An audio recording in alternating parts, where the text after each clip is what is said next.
Good morning, सुप्रभात, नमस्कार, आदाब दोस्तों। एक बार फिर आपका अपना प्रिय डॉक्टर आदि कश्यप मुंबईचा माणूस लेकर आया है आपका मनपसंद program positive karma. Episode number है 1398। आज की एक विशेष कहानी है जिसका शीर्षक है परफेक्शन, यानी कि हर किसी को परफेक्शन पसंद है और मुझे उम्मीद है कि ये कहानी, ये परफेक्शन भी आपको पसंद आएगा। शुरुआत करता हूं इस कहानी की कुछ इस प्रकार।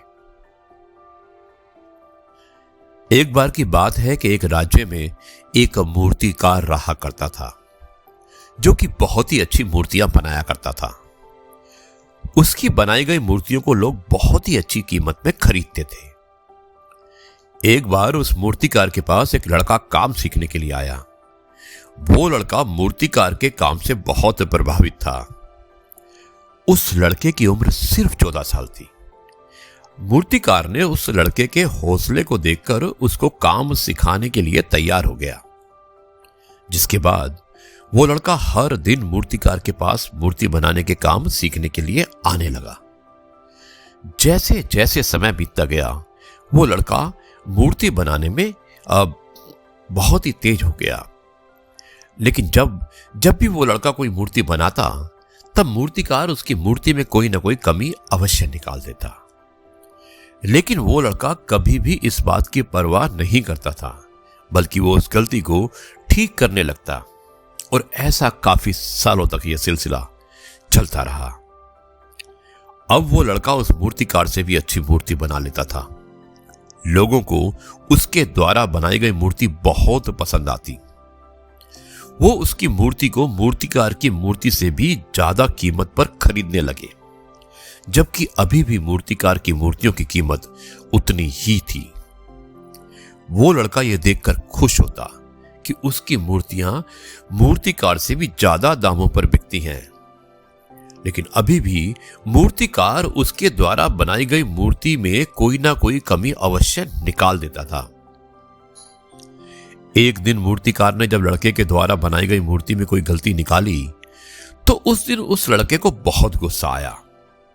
उसने कहा कि मेरी मूर्तियां आपकी मूर्तियों से भी ज्यादा कीमत पर बिकती हैं। इनमें कोई गलती कैसे हो सकती है? उस दिन के बाद मूर्तिकार ने लड़के की मूर्तियों में से गलती निकालना बंद कर दिया। लेकिन यह क्या, कुछ दिनों बाद उस लड़के की मूर्तियों की कीमत गिरने लगी। लोगों को अब उसकी मूर्तियां ज्यादा पसंद नहीं आ रही थी। वो परेशान रहने लगा। वो सोचता रहता कि उसकी मूर्ति बनाने में क्या गलती हो रही है। अंत में वो एक दिन मूर्तिकार के पास गया और उसको सारी बात बताई। तब मूर्तिकार ने कहा कि मैं जानता था तुम्हारे साथ ऐसा जरूर होगा। मूर्तिकार की बात सुनकर वो लड़का बड़ा हैरान हुआ। उसने मूर्तिकार से पूछा कि आप कैसे जानते थे कि मेरे साथ ये सब होगा? तब मूर्तिकार ने कहा कि जब भी हम अपने हाथों से कोई चीज बनाते हैं, तो हमें लगता है कि उसमें कोई गलती नहीं है और वो चीज परफेक्ट है। लेकिन दूसरे लोग उस चीज में से गलती निकाल लेते हैं जिसे हम देख नहीं पाते।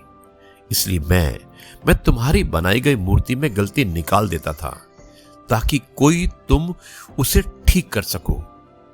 लड़के को अपनी गलती का अब तक एहसास हो चुका था। उसने मूर्तिकार से माफी मांगी और वो फिर से मूर्ति बनाने के काम में शुरू हो गया। दोस्तों, इस कहानी से हमें यही शिक्षा मिलती है कि इस दुनिया में कोई भी परफेक्ट नहीं होता।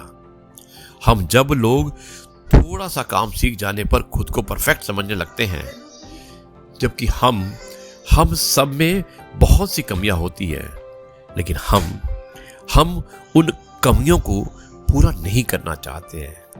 लेकिन हम खुद को परफेक्ट समझकर उन गलतियों को दूर नहीं करते, जिसके कारण हम अपनी जिंदगी में सफल नहीं हो पाते।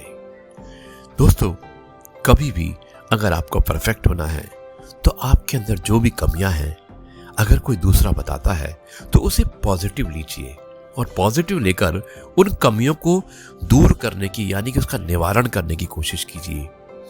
एक ना एक दिन आप परफेक्ट अवश्य हो जाएंगे। अब मैं इस कार्यक्रम को यहीं पर समाप्त करता हूं और कल आपसे एक बार फिर मुलाकात होगी कुछ नई बातों के साथ। तब तक के लिए कहता हूं जय गुरु जी, शुक्राना